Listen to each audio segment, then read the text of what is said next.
No? Was that not right? Yeah. Oh. And also worked with the OSCE for many years. So please give a warm welcome to Michael van der Schulenburg.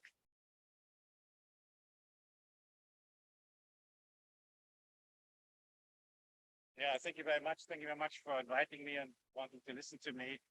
I thought I'm not going to speak about the UN today, but I speak about the European Union. Because this is a war that takes place on European soil. It is now the worst war we had since World War II and World War I. And it's actually a lot of similarities to these wars, because also at that time, much was a fight over who controls the Ukraine, who controls the natural resources that come with it, and also to keep Russia small, especially in Austria and Germany. We should have remembered this. Although this is the worst war we have since the Second World War, that is also the first war in which nuclear weapons play a strategic role.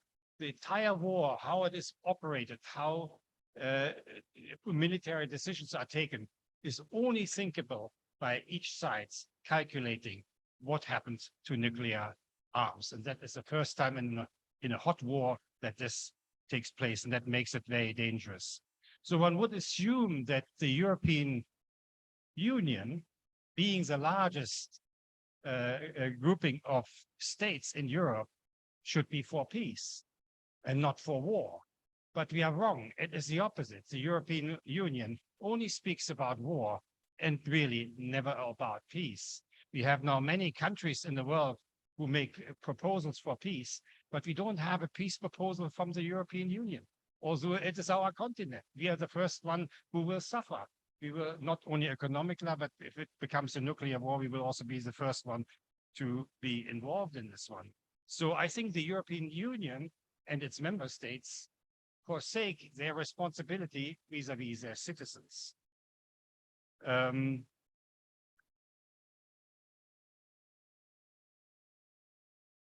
When we look at the press the last days, there's a speculation that now the great counteroffensive has begun, something we speak almost a year already for. So we assume, or we were told, this is now going to be the battle that will decide everything. The main battle is coming now, and this is showing how weak we are in Europe, because we allow now the battlefields, the killing fields, to decide what the future of Europe is, and not any rational behavior, not any negotiations, not what we want to plan. So it will be now Leopard 2s against some Russian tanks, and I don't know all these technical things. It is an absolute perversion that we allow the battlefield to start to decide about how we are going to live together in Europe in the future.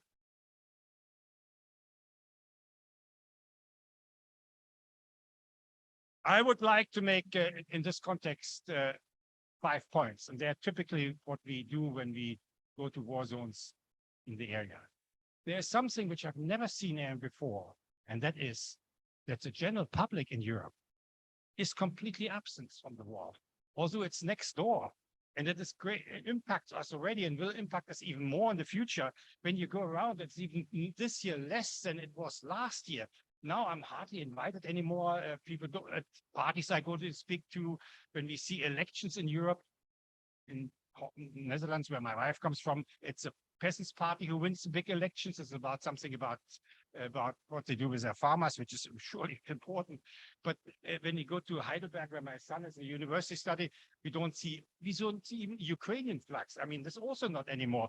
We don't see any peace flags. There is nothing. The parties I'm going in, I have a lot of contacts. You know, people don't want to speak about the war anymore. And this is in Europe, a very dangerous thing. It's so dangerous because as an effect, as a result of this whole thing, we have given over the power to a very small political elite and political parties in our think tanks, which I think is almost worse than the military, and of course in our media.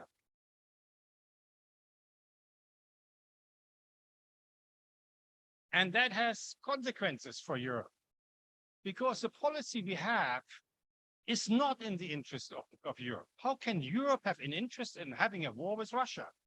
Why have we, over all these years, done nothing to prevent it? There were many stages Europe could have said, no, NATO, we do something else. There was a little effort in 2008, but then we gave up on it. There was a little effort with the Minsk II, and now we know from Merkel and Hollande that it wasn't actually meant for real. So Europe has not even tried to prevent the war. When we had possibilities to negotiate, for instance, on the letter from Russia in December 2021, Europe did not come up and say, we want to negotiate. When we had the peace negotiations between Ukraine and Russia, which had this 10-point plan, which was a perfect plan, nobody in Europe spoke up to support these direct negotiations. And that's why we have the war. And that is why Europe, the European Union, is heavily responsible for all the killings that has happened since this time. They cannot say that is something that's only with Russia. That's also a thing from our side. It becomes even worse when you, and I have a lot to do with the United States and think tanks because I'm not invited. Today, I would say that the main escalating force of this war is coming from Europe, not anymore from the United States. It is Europe that still speaks that there can't be peace negotiations until Russia agrees that they have lost the war. It is still Europe who doesn't agree on any ceasefire because it says we can't have a ceasefire line inside the country. Not in the United States. You find a lot of politicians who speak very differently about sourcing. It is now Europe who sends long-range, with UK, of course, together, long-range missiles into Ukraine, something the US didn't do. It is all the tanks they fight with. They come from us, typically German technology. We are known for our tanks. And Uranian ammunition, it's not the United States, it's Europe who sends it in. And we attack drones. Most of them come from Europe. And the F-16 fighter planes, even if they're US made, it's Europe who wants to send them over there. So we have a Europe that has begun to escalate.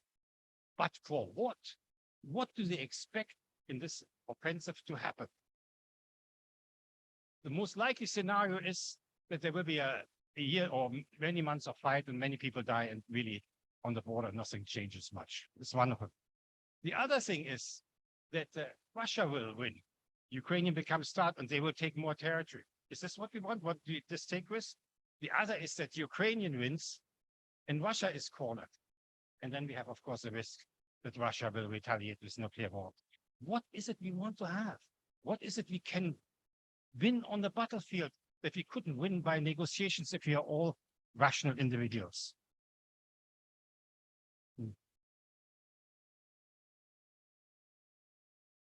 Because of this minutes here, I want to say only one more thing.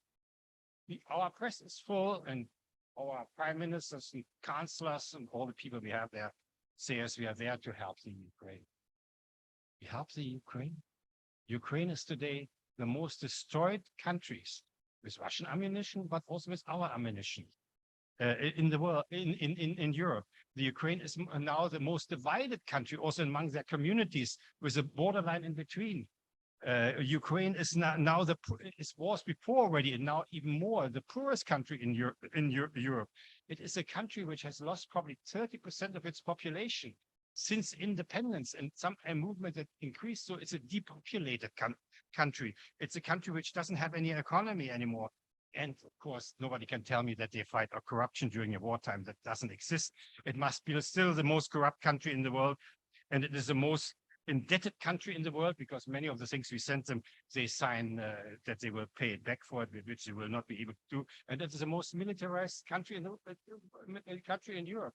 What country is this going to be? It will cost us hundreds of billions of dollars to reconstruct, to bring it together. And I can tell you already now, to all the Ukrainian friends we have, you won't see anything of this one, because the moment the war is over in one way or another, you will forget this very, very quickly. And you will see that you have been not only being betrayed by Russia, but also by us.